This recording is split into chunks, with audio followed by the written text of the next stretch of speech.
o Silva, com o massagista que era da seleção. Foi espetacular, ele também. Fizeram também tudo para ele recuperar, mas foi muito difícil, foi uma altura muito difícil, eu estive sempre com ele. Essa fase da lesão foi complicada, porque ele viu-se numa situação que até à data nunca tinha passado por ela. Nunca tinha tido uma lesão grave, nunca tinha estado tanto tempo sem jogar. Ele regressou 11 meses depois de uma fratura da tíbia e do perónio. Hoje em dia é um jogador que fratura a tíbia e o perónio, ao fim de 3 meses está a jogar. Ele tentou várias vezes, nunca conseguiu, e essa lesão acabou com a carreira dele. Bento voltaria apenas na última jornada do campeonato 1986-87. Sofre um gol do Braga logo aos 4 minutos, mas vem a tempo de receber a faixa de campeão nacional. Uma semana depois, na final da taça com o Sporting, que o Benfica também virá a vencer, John Mortimer volta a chamar Silvino. Nos anos seguintes, Bento fica relegado à condição de segundo ou terceiro guarda-redes do plantel, mas tem idade para ser pai de muitos companheiros de balneário e a sua presença e carisma permanecem insubstituíveis. O penúltimo jogo de Bento é o fechar de um círculo perfeito. Estamos nos 16avos de final da Taça de Portugal 88-89, quando o sorteio dita que o Benfica receba o modesto Riachense, a primeira equipa de Bento. Tony dá descanso aos titulares e entrega a baliza ao velho homem de borracha. O que se segue é um massacre de 14 golos, uma das maiores goleadas de sempre do Benfica. A contagem começa ao primeiro minuto com um autogolo e só termina aos 84, por intermédio de Pacheco. No entanto, a dureza dos números será adocicada pela nostalgia do reencontro de Bento com as suas origens. Aos 89 minutos, Tochinha garante um rodapé na história ao reduzir para 14-1. Teria sido consentido? Teria dado um ataque de sentimentalismo ao guarda-redes Durão? A 20 de maio de 1990, Eriksen convoca Bento para o último jogo da sua vida. Aos 42 anos, defende o Benfica na vitória por 1-0 sobre o Belenenses, que encerra o campeonato. No dia seguinte, a imprensa elege o melhor jogador em campo. Foi difícil, mas ele encarava as coisas com naturalidade. Dizia, pronto, chegou a minha vez, eu já tenho esta idade, já não posso, quem me dera ter 20 anos, já não posso. Nunca foi muito dizer, olha, acabei porque tinha que acabar. Tenho idade e tenho que dar a oportunidade aos outros. Pela primeira vez em 18 anos, o Balneário da Luz não teria um cacifo guardado para Manuel Galrinho Bento. Ficava a saudade e um legado pesado sobre os ombros de Neno e Silvino, os herdeiros da baliza, mas também sobre toda uma equipa que teria de encontrar novos portadores da mística. Manuel era um guarda-redes, qualquer equipa do mundo gostaria de ter na sua equipa. E então, depois como foi a situação da lesão dele e isso tudo, as pessoas às vezes lembravam-se um pouco do Manel, não é? E eu compreendo, isso é como tudo na vida, como foi o caso do Manuel Bento, foi o caso do Germano, quando foi para substituir o Germano, os centrais também tiveram grandes problemas também. Quer dizer, são as referências, grandes referências, e depois para se tentar esquecer dessa referência demora o seu tempo, não é? E então, foi o caso do Manel.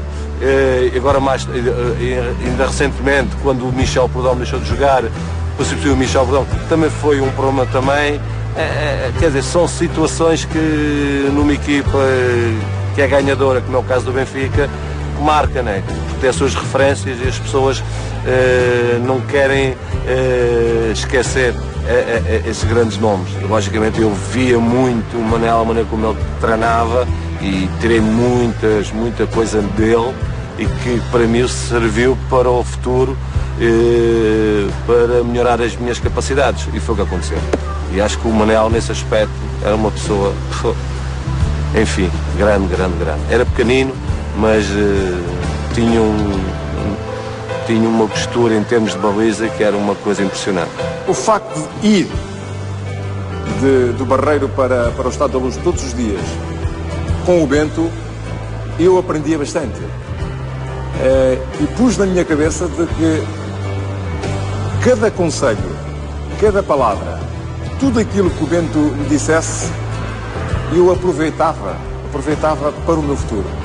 E foi aquilo que eu tentei fazer de certa forma, porque o Bento acaba por me influenciar em tudo. E eu hoje, eu faço gestos que eu lembro-me do Bento, porque são gestos que eu via no Bento e que eu memorizava. E hoje, ao fazê-los, lembro-me dele. É uma pessoa que está até hoje presente. O Bento foi marcante. Fim da carreira, Bento acumula algumas experiências como treinador. Passa por Lessa, União de Coimbra e Amora. Mas estava visto que o seu lugar era na baliza do Benfica. Voltou para a Luz e dedicou o resto da vida à formação de novas gerações de guarda-redes. Eu acho que qualquer jogador, quando acaba a carreira, tem a ideia de ser treinador. E ele abraçou essa carreira, ele esteve em Lessa, depois esteve no Amora, e depois voltou... Esteve em Coimbra, antes de estar no Amora esteve em Coimbra, esteve na União de Coimbra, e depois voltou ao Benfica. Pronto, as coisas não correram bem nas experiências como treinador principal, e ele voltou a abraçar aquilo que ele gostava de fazer, que era treinar guarda-redes. Volta ao Benfica.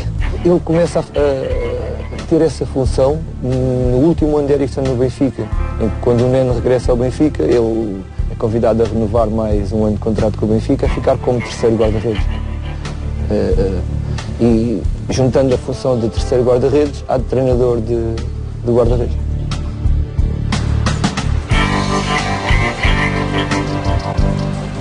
Bento tinha uma paixão paralela, a columbofilia, talvez porque só os pássaros voassem como ele.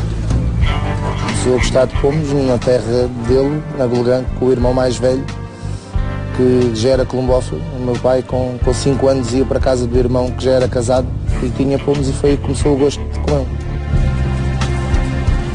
Ele gostava muito de pomos e, além de gostar muito de pomos, estou convencido que, para quem tem uma atividade que deve ficar um stress grande, de certeza que é para qualquer columbófilo que gosta de pomos, o entrar dentro de um pombal e estar em contato com os pomos é calmante.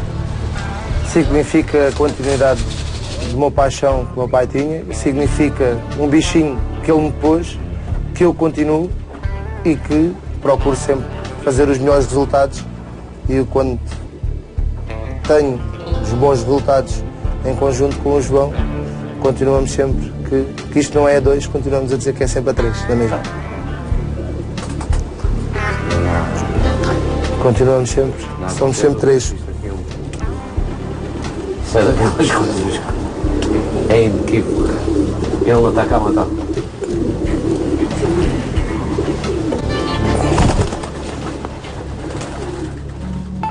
Sem que ninguém então soubesse, despediu-se dos amigos na gala do 103º aniversário do Benfica. Falou, sorriu e abraçou. No dia seguinte, 1 de março de 2007, partiu. Tinha 58 anos e um coração que decidiu viver intensamente.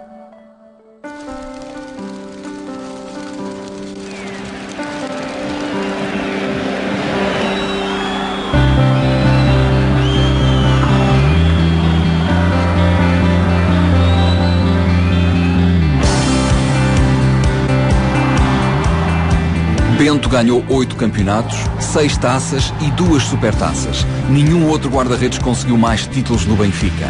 Foi jogador português do ano em 77, semifinalista do Campeonato da Europa e finalista da Taça UEFA em 2 jogos onde rubricou também 2 das melhores exibições de sempre.